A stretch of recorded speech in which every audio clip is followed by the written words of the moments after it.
Welcome to the Sandwich Generation Podcast, a resource for adults balancing the dual responsibilities of raising children and caring for aging parents. Whether you're helping your parents downsize, explore real estate options, navigating caregiving, or looking for practical advice to help your family thrive, this is the place for you. Join us as we bring you expert insights, heartfelt stories, and actionable items to support you and your family within this unique generation. How are you? I'm good. Yeah, not much has changed, nothing different. Work's good, kids are good. Going on vacation, so that's good. Okay. Overdue. Where are you going on Definitely overdue. vacation? Just like Destin area, kind of between Panama City and Destin. So, Oh, nice. you like going to Florida. Yeah. It's vacation time. Lots of vacations happening for people, I feel like. I know. It is. Yeah. My daughter wants to stay here this spring break. She's planning a little get together in the summer where Mhm. she wants me to rent a van and we're going to rent a Airbnb in Michigan. Nice. No idea why Michigan, but Nice. Oh, it's so we can beautiful. get another mom to go and Yeah. their crew. Yeah. I don't it'll know. be fun. We're in the beginning phases of planning, so we'll see how that Okay. goes. Okay. We're also doing another Michigan trip. Couldn't tell you the city, the town, but every year I meet two girls that I went to high school with up there. Or in between. Well, I need to talk to you about places Yeah. to Oh, go yeah. then. Yeah. So in between, like we usually go in between. Sometimes it's northern Indiana, but sometimes it's Michigan. We're actually going up a little higher. Probably be about 6 hours maybe away from here.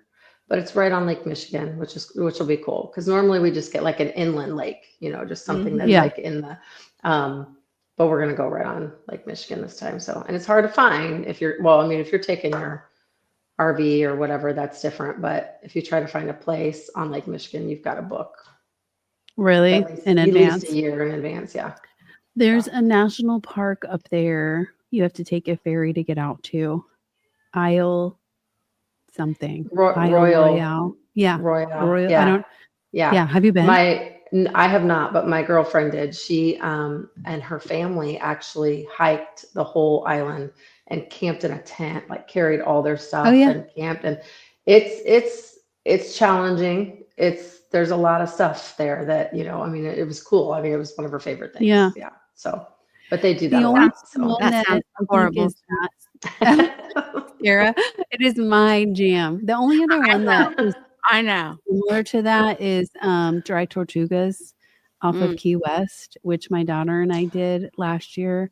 It was so awesome. So I would love to do the one in Michigan. Yeah. And there were people who they took the ferry out. I got really seasick on the way back in because the waters were bad, but there were people who took all their gear out there and they were camping. It's pretty cool. Yeah. Yeah. More that's power the to thing. you. Yeah, I don't know. Because I can't remember how long they were gone. I feel like it was a while. Like they went miles and miles and miles. They were out there for a long time. I'm like, I don't know about that long. I don't mind camping. I don't mind hiking, but I don't know about that long. So interesting. I don't know. Well, I'll have to hit you up when we're getting closer to planning and figure out what we're doing. Yeah, absolutely. So, well, we should introduce our guest today. Yes. Jennifer Adams with ComForCare. We're going to talk all things home care today. Yeah. Well, maybe not all things because we'd be here for weeks if we wanted to talk all things, but we'll talk about a few things today about home care. But so we were trying to figure out like who can talk about this more than just me and my background talking about it. And I was like, Jen would be perfect. So here you are. Here I am. Here you are. Tell us all the things. We can talk about it together because Yeah, I know. As much as me. So yeah. Well, I'm sure, I was trying to think. I'm like, I think I've been out of that little world for, I don't know, over 4 years now, I think. So wow. Is that right? Yeah, I think so. So I'm sure things have changed that I'm not completely aware of, but yeah, it, it's its own little beast. And we figured people, if we have questions about it, then we know a lot of other adult children will have questions about it. And so we just thought we'd just ask kind of some general info of you and how people might find home care helpful. Mm-hmm. So, sure. Yeah. So I mentioned you work for ComForCare, and tell me, so I know ComForCare back in the day was in quite a few states. Is it pretty much nationwide, or where are they focused at as far as? Yeah, pretty much nationwide. Mm-hmm. Okay. There's Canada. They have a franchise in Canada, I believe. And Okay. so maybe not all over Canada, but yeah. Okay. Mm-hmm. So if people want to look up the website, they should go to ComForCare, ComForCare.com. And then for your location specifically, it's the North Metro Indianapolis location, correct? Yes. Okay. Yep. All right. Just wanted to make sure. So we got that covered.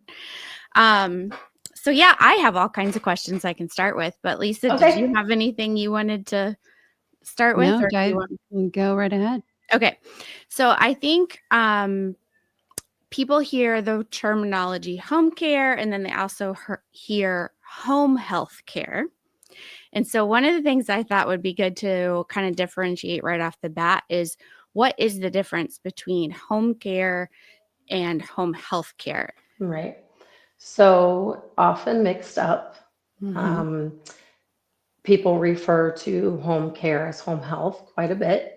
Home health is your skilled services at home, like physical therapy, occupational therapy, nursing. Sometimes an aide is thrown in once, maybe twice a week. Those services are considered skilled because they are covered by your insurances, like Medicare, traditional insurances, your Anthems, United Healthcare, things like that. Home care is typically private duty. Lots of names for it. They call it private duty, custodial care, non-medical, lots of different things that it's called.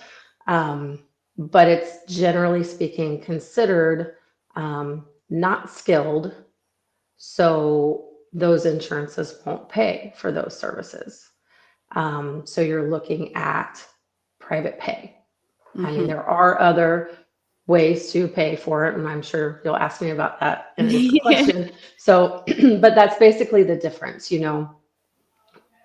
non-medical companies, home care companies are typically not regulated, and they are, but not like the home health companies. So basically skilled, not skilled, and definitely confused.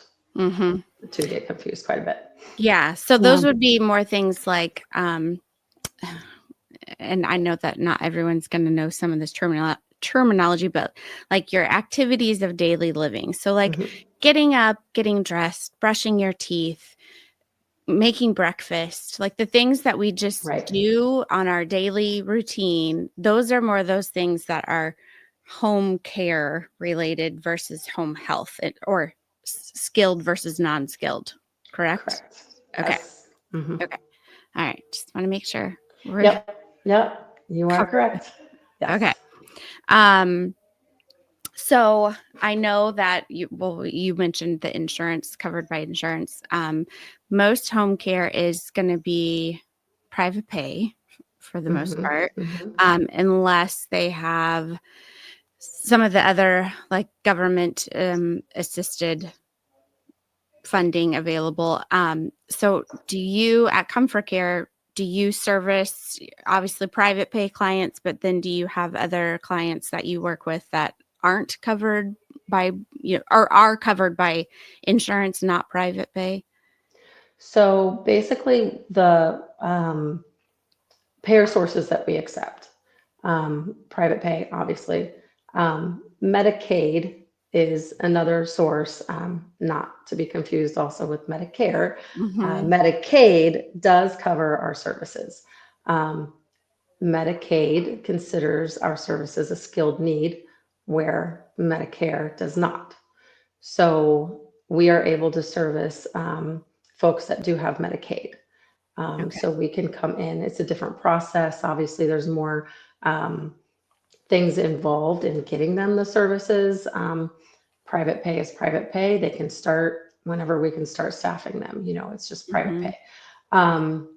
Other like VA benefits is another program. So VA typically will cover VA aid and attendance services, aid and attendance, respite hours through VA, things like that. There's bath visits through VA as well.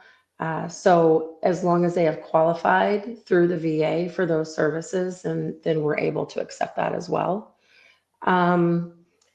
Long-term care insurance will pay for our service. So even though the other insurances will not, a lot of long-term care insurance policies do cover home care. Okay, so definitely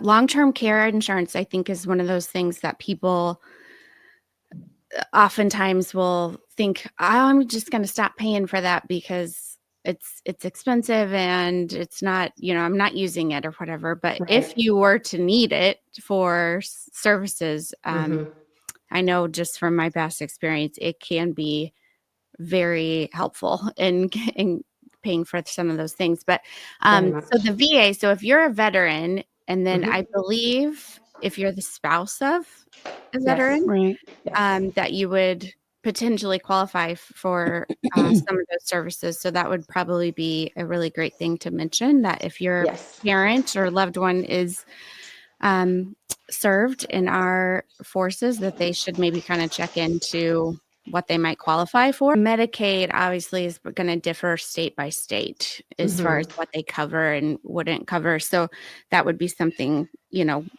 more personal, specific to wherever your parent lives to kind of figure out. Well, this might be a good time to pause for a commercial break. Losing a loved one is never easy, but having a plan in place can bring peace of mind.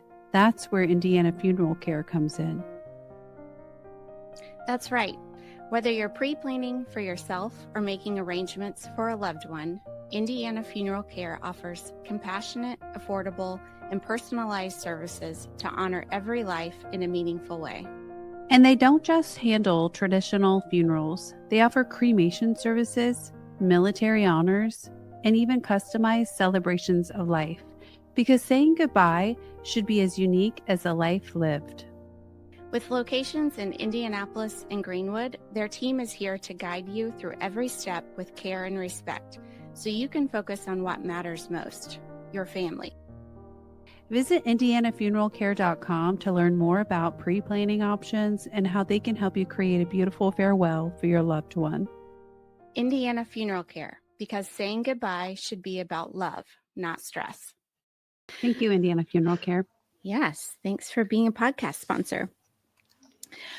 Okay, so let's dive back into what are home care services. So let's say I have a parent who I'm noticing they're just kind of struggling a little bit at home with just their daily care needs, like maybe not showering quite as often as they should be, or struggling getting food made, those kinds of things. What are some of the more general basic services that a home care agency or company can provide for folks? So basically what we call activities of daily living, like you mentioned earlier, anything throughout your day that is a typical day for you. And it could be personal care, like you're bathing, dressing, grooming, brushing teeth, anything that has to do with that personal care, including toileting. We help with restroom, toileting, incontinent care. What about eating meals? Yeah, we can feed. We can also prepare meals, whether that's something that we do for when we're there, a meal while we're there, or if it's something, that we prepare for future use, like maybe they only have us every other day and we make a meal that they could easily get out and reheat the next day without someone being there. Yeah. And then things like just your light housekeeping, helping out with vacuuming. A lot of folks can't run a vacuum anymore. So, we do things like that. Medication reminders, assistance with, making sure that they take their meds on time. Lots of ComForCare. We actually have a little rack card that lists 50 ways we can help. And it mentions things that, you wouldn't think about, sorting mail, mail piles up. Maybe someone's bringing their mail in for them, but it sits on a table and it just stacks, stacks and stacks. Or it's placed I need everywhere. ComForCare for sorting my mail. That would be good. And some light housekeeping. That too. Yeah. That would be great. Yeah. So just lots of little things that you do throughout your day that you could use assistance with. We even try to, help people get back to doing things that they maybe once loved to do that they can't do anymore. Could be cooking. So for example, if they loved to cook and they can't read a recipe, or, arthritis is keeping them from being able to open jars, packages, hold measuring cups, things like that, we can go ahead and do the things that they can't do, but get them back to doing what they loved, so. Be like their own personal sous chef that helps prep and get things ready. Yeah, exactly. We just try to keep them, as independent as possible. And, we assist when we can. We don't want to take over for them, Sure. Do your aides help with like going with them to grocery stores or doctor's appointments, things like that? Yeah. So we can transport either in the aide's vehicle or the client's vehicle. So we're licensed, bonded, and insured. Anybody that drives someone is going to have valid insurance, valid license, all that kind of thing. We do background checks on all that. But yes, we can take them to appointments, take them grocery shopping, all that kind of thing, hair appointments. Take them to the movie if that's what they feel like doing, Okay. So social things too, not necessarily has to be all involved around healthcare. It can be some fun stuff too. Right. That's good. Yeah. Nice. Yeah. What kind of trends are you seeing in the home care industry itself? Either, with ComForCare or your competitors. I see in different areas, different things. For instance, there is a lot in Indiana, a lot of Medicaid now. So where it used to be primarily a private pay business, we are seeing a lot of folks be able to get on and utilize the Medicaid. So that's a huge shift. That's very big right now. Small things that you see, and for ComForCare particular, well, for a lot of us out there, we used to do short shifts, 1 hour, 2 hour shifts. It's so hard. It is so hard, for multiple reasons, I think. But basically, the shorter shifts, that's more difficult. Like a 1 hour shift, 2 hour shift. We did that quite a bit. It was a big part of what we were able to do.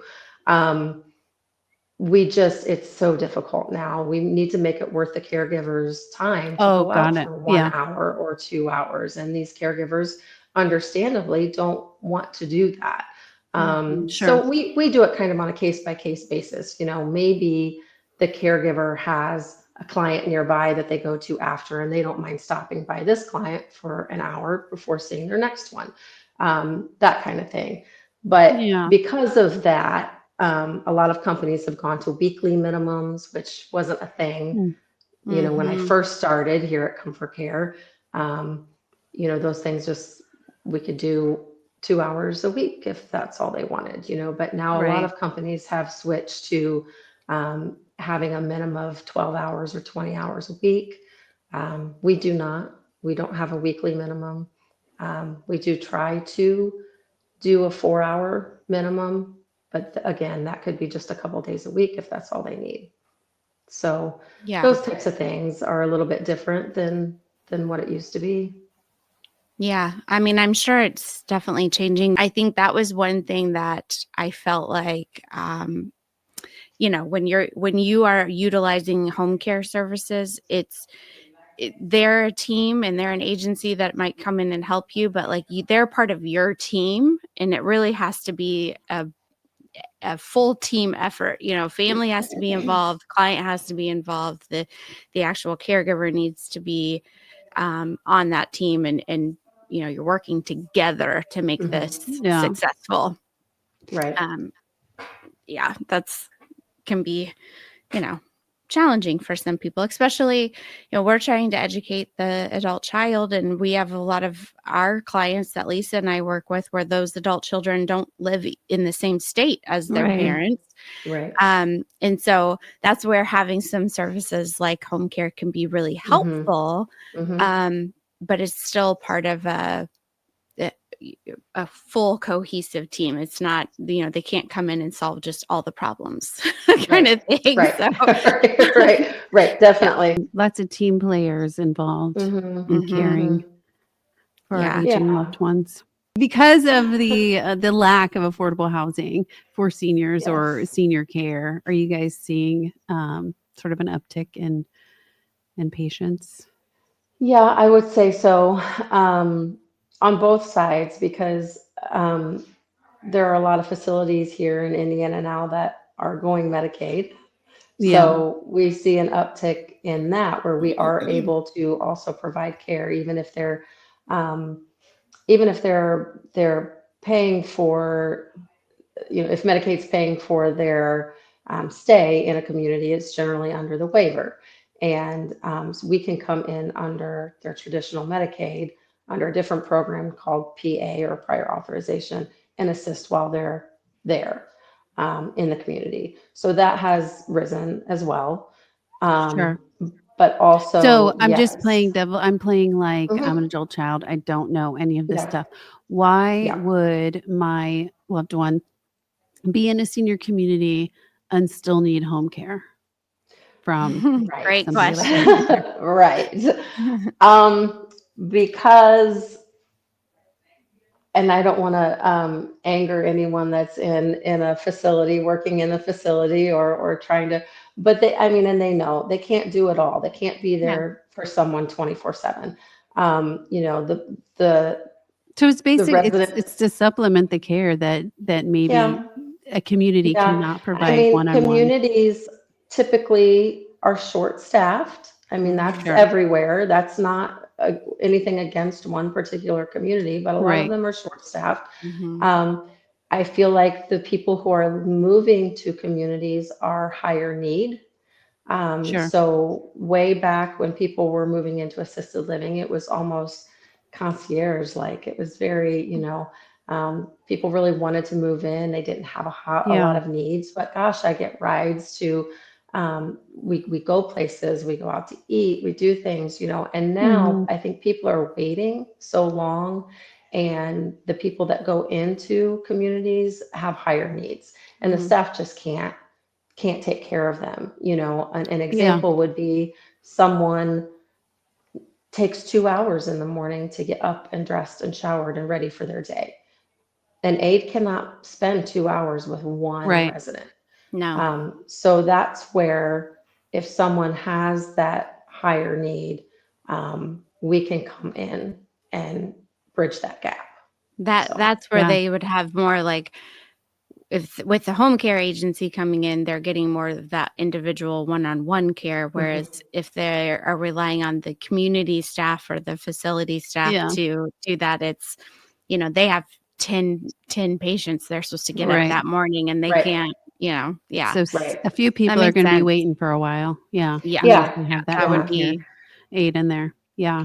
That's good. I'm glad that we covered that piece of it. And so I'm assuming then you all are you're friendly within the community because you're acting as sort of a resource to and so they're receptive to having your aides. Generally speaking, communities are receptive to having your aides in there working with a resident. Right. And typically too, I mean, there are chances that we will refer. I mean, we're not going to keep someone home if they're unsafe to be there. We'll do everything we can to keep them safe in their home. But if it comes to a point where that's not possible anymore, we will refer on to a community. So we keep that relationship friendly, and there should be no reason, to really compete with that. So, yeah. That's good. Good stuff. Yeah. What else do we have, Sara? Well, I was going to ask about just the overall process of setting up services. So if I call ComForCare and we're thinking about utilizing some home care services, like what does that process look like? How do we determine what my parent might need or what's going to be helpful for them? How does that work? That's all me usually. So they call me. Yours truly. And that's me. So I will talk to them over the phone, of course, and then schedule if need be. And I really try to do what is most convenient for the client or the family. Like you said, some people are out of town. Some people don't live here. They have to do everything by phone. Or mom's not comfortable having someone come into the home and talk, and they just really don't want to talk about it. They don't want to, whatever the situation may be. So I always love to go in the home. I love meeting with the family. I love meeting with my clients. It's like my favorite part of the job. And so that's typically what happens, but I can do however you want. But usually it's over the phone. I speak with them. I get some general information, set up an appointment, and then I go meet with them in the home and we discuss what their needs are and, kind of discuss, the different options. What's great is it's very catered to what their needs are. They don't have to have certain days, certain times, it's pretty catered to what their needs are. So, but we discuss all that and kind of come up with a plan as far as what their schedule is. We do have care coordinators here at ComForCare. So they go out into the home and they're there throughout the duration of our clients stay with us. So they will do checks on them, make sure that the caregiver's okay, making sure that the client's okay. When we first start services, that first shift, they will go out and introduce the caregiver. So that we're not just sending a caregiver in blindly to someone's home. The coordinator will come out, introduce them, and then do a plan of care. So they sit down with them and really get more in detail with the information that I've already gotten and really talk about, what is this aide going to be doing? If we're doing showers, are we doing it on every shift? Is it a shower? Is it a bath? Is it a bed bath? And really kind of get more detailed with that kind of thing. And then that's really it. I try to make sure that the families know that these services are flexible, so that they don't feel that they're locked in to certain days, certain times. We don't make them sign a contract. There's no contract with us. It's an agreement. They're consenting to care, basically. So, but they do have, like I said, the care coordinators that makes kind of a continuity of care as well. They know that there's supervision in the field. They know that there's somebody that they can call if they do have an issue or a problem. They can call that care coordinator, and we will resolve whatever issue that is. So really, it's just the care coordinator. So you're the first point of contact, and then the care coordinator acts as sort of the liaison between the family and the office, basicr if they're unhappy. Because I imagine it could be a little awkward to tell your caregiver, I don't like you.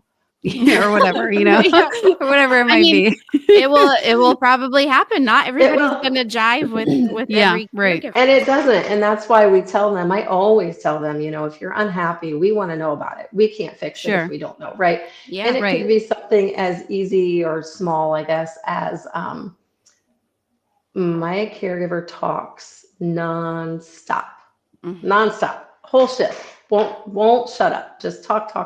Yeah. Drives me nuts, Yeah. So they don't have to have that conversation with the Right. caregiver. Just let the care coordinator know, and she'll have that conversation and hopefully fix it. Maybe delightful caregiver otherwise does everything she's supposed to do. So maybe it's resolved. If not, then we can switch the caregiver. If it gets to that point, we can just change the caregiver out. So, and I'm sure a talkative caregiver is not, I mean, they probably think they're being helpful, they do. and They do. Trying to be personable. And then the client's like, I just want quiet. Right. And so that care coordinator can be the go-between and, be a little bit gentler messenger than. Right. Yeah. Do you ever run into situations where the client themselves is resistant to having the services come in? So like maybe the child has said like, this is what we're going to do. And this is, we need this, this, and this. And then the caregiver shows up and the client's like, I don't want you here, go away. Or I don't want you to help me with any of that. Like, how do you tackle some of those situations? That's a great question. That happens all the time. So different situations. We've been told by the family, they are going to tell you to leave. They are going to very forcefully tell you to go. You are not to leave. Obviously, if it gets to the point where the caregiver is uncomfortable, we want the caregiver to leave. That's obviously another conversation. We've had one example that I can tell you that I absolutely loved.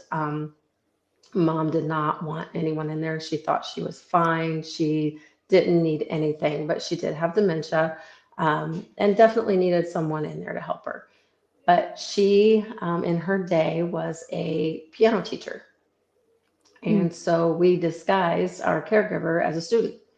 And so she came in every shift to learn to play piano. She was there to learn. Oh, that's a great story. With that relationship, they, would finish their piano lesson and have lunch together and have, so it became a very good relationship between the two of them. But build the trust. A little bit. That's what I was going to ask you. I imagine that the caregiver, somebody who's in there, probably learns the nuances that nobody else sees unless you're in there for an extended period of time. And this kind of touches. I mean, that's what a creative way to get in there and get mom the help that she needs and work it into the nuances of her day or what she remembers as her day. That's great. Meet them where they are. That's so important. Exactly. Yeah. Well, and I think too, sometimes it's just a matter of like, I can remember people that were very resistant to having that help and that assistance. And it's just like, okay, well, let's just start with one day a week, and see how that goes. And then as those things they build the trust and they start to realize, oh, this maybe is a little bit helpful, they definitely end up enjoying it. They definitely end up like, gosh, I should have done this a long time ago. I should have, it's very helpful. Yeah. I or think they enjoy we hear the that company, a lot. They just enjoy the company. Yeah. We hear that a lot about anybody who gets assistance, whether it's home care or they downsize into lower maintenance. They're like, I wish I would have done this sooner, because you're taking a big burden off their shoulders. So I was going to ask about technology. How are you integrating technology into the care that you're providing? Well, as far as everything we pretty much do is electronic. We don't have any paper. So as far as the care and the caregiver and the care plan, it's all electronic. And it is all accessed by like on their phone. Caregivers have the app on their phone. They can see what the plan of care is. So when they go into someone's home, they know exactly what they're to be doing when they're in the home. We do, I guess, one paper item we do have is a folder in the home that also has that. And, they can write notes so the family can see things like that. Sure. But we've been even asked recently by a lot of people to maybe email them that kind of thing, give them updates by email, because they might be out of town. They don't see that, Right. Every day. They don't, so a lot of things, I mean, everything, our paperwork that they sign, our agreement, it's a DocuSign document. Really just so much of everything. They clock in and out via their phone. So they have, again, the app on the phone where they can clock in and out. It's GPS, so we can see if they clock in and out in their home or at their home or a gas station or, I mean, and then if they're hold them more accountable as exactly, their actual location. exactly. Yeah, that's good. I mean, you need that. And if they're late, we are alerted. So, after 15 minutes, maybe if they haven't clocked in, we do get an alert for that. So we can, start looking at, making some phone calls and making sure that, find out what's happening. So pretty much a lot of it. I mean, a lot of it's gone electronic now. So that's great. Good. Yeah. How about, so if it's private pay, and this I know will be specific to where people are located as far as that goes, but can you kind of just give like an overall general range of what costs would be like per hour or per week or, what people, however you guys pay? Yeah. So we're strictly hourly. And we don't get fancy with our hourly rate. We have one pretty much hourly rate. We are 35 currently. We're $35 an hour. We are not the highest. We're not the lowest. We pretty much try to stay right in the middle of what we find when we do our analysis, of what the going rate is. So some companies will change their rates based on maybe time of day. Nights might be more expensive. Weekends might be more expensive. Some companies actually change their rates based on the type of care. It's a higher rate maybe if they're doing personal care as opposed to just the, meal prep and some laundry and light housekeeping. So we don't do any of that. Ours is strictly $35 an hour. That's for 4 hours or more. So really easy math. I mean, honestly, there is usually a mileage charge if the caregiver takes the client in their vehicle. So there's a mileage charge tacked on for that. But those are really the only rates we have. Holidays are typically time and a half, and that's generally with any of the companies like this. Right. Yeah. Well, speaking of other companies, how do you differentiate yourself? We talked a little bit about it, and you covered some of it in the cost. How is ComForCare different from maybe any other home care company in the area? Again, they're also very similar. We all provide the same type of care. It's all the basics are all basic across the board. And really, when I think about it, there's little things like what we touched on, the rates, the care coordinators, that type of thing that kind of sets us apart.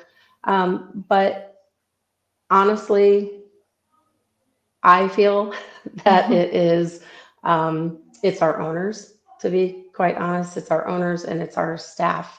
We have a lot of longevity here at ComForCare. I mean, I've been here almost 11 years. And as we know, that's almost unheard of, It is unheard of. In this industry, right? Yeah. Sure. So I love how they run their business. They are, every company has to make a dollar, but they're really in it for the right reasons. And I've been places where that's not been the case. So when there is a concern or an issue or a problem, it's taken care of. It's taken care of quickly. It is looked at from all angles, so it's not just a quick snap decision, for things. So it's just, I really appreciate their integrity and just kind of what they stand for. Yeah. And I really do, they're local, they're very involved in the company. They're not in another state trying to run it. They're here in the office every single day. They're just very involved, and people enjoy working for them. And that's basically what I can say. I mean, I said, I've been very happy here, and I can't say that I've been happy everywhere else I've been. So yeah.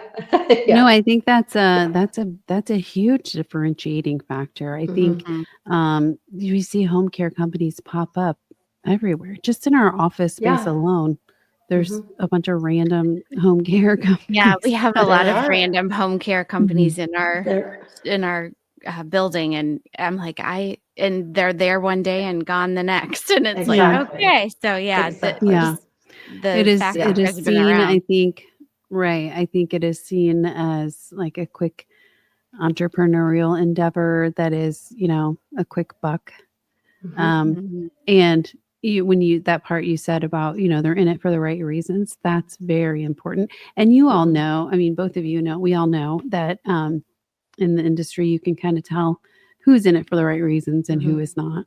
So Right. Yeah, but that's huge for, if you're a child looking to start potentially utilizing a service like this, having home care come in, like, ask how long they've been around, ask who their owners are their owners local? Like, those are good questions to ask that are going to be more outside of just what can you provide? Like, who is going to make how sure much are you running?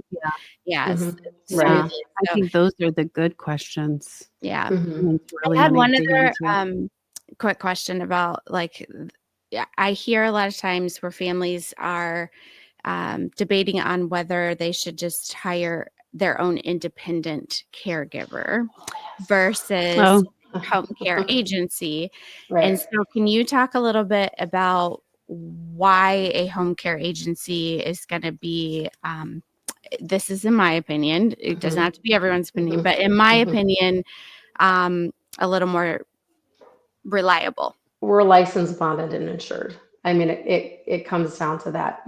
You hire someone who's not, then the client is liable if anything happens. I mean, it's really just as simple as they have no recourse. None. And so if someone were to, if an aide were to go in and injure themselves during a transfer, workman's comp. We have it, we pay it, they're covered, it doesn't fall back on the client. Yeah, that individual person does not have workers' comp insurance over there. No, right. No. And it's, it's kind of like you look at, okay, would you hire some random person to work on your roof and they fall off? Yeah. No. Who's going to be responsible for that? So I liken it to, just now I made this connection, for sale by owner versus using a real estate agent to sell your house. You're responsible for everything, every part of that, that transaction. So as opposed to just hiring somebody that does it all the time. Yeah. I mean, I would say it doesn't always, it's not, 100% accurate that things will go wrong, but when it does, there could be a lot of money involved, unfortunately. Sure. And so because we do have that licensing and things and insurance, and we can cover that. Well, and just even having a backup caregiver, like if your caregiver's sick that day, and you have a pool of people to be able to 100% pull from, versus if you have just one person, like that. When their caregiver is sick, then they're just out. They're out.